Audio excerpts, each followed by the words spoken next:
Cuek ada polisi, Tamara Tiasmara nekat bisik Yuda di tepi kolam renang. Bertemu saat rekonstruksi kematian Dante, Tamara Tiasmara sempat dekati Yuda Arfandi dan bisiki sesuatu. Bukan kata cinta lagi, rupanya sebuah umpatan yang kini diucapkan Tamara Tiasmara untuk Yuda Arfandi, mantan kekasihnya. Tamara Tiasmara terlihat emosional saat nekat mendekati Yuda Arfandi. Meski sang tersangka dijaga ketat para polisi, Tamara bak tak gentar meluapkan kemarahannya pada Yuda. Aksi Tamara SWAT hingga menyemprot Yuda Arfandi dengan kata-kata pedas itu terjadi saat mereka bertemu di kolam renang. Seperti diketahui, Yuda Arfandi sebagai tersangka pembunuhan Dante pada 27 Januari 2024 telah melakoni 115 adegan rekonstruksi. Ada dua tempat rekonstruksi, yakni di Polda Metro Jaya dan kolam renang TKP tewasnya Dante. Pada rekonstruksi tersebut, Tamara Tiasmara turut dihadirkan sebagai saksi kasus kematian Dante.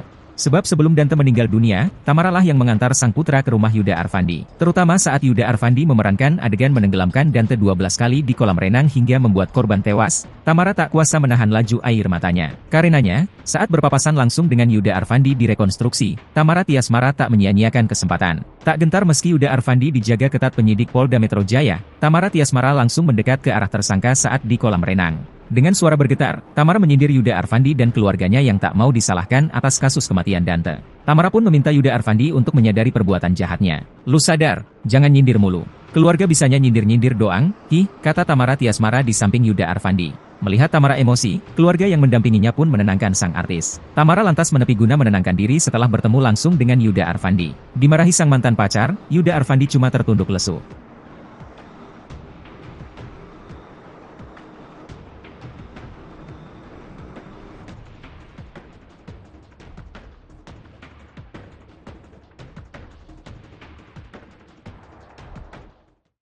Download Tribun X sekarang, menghadirkan lokal menjadi Indonesia.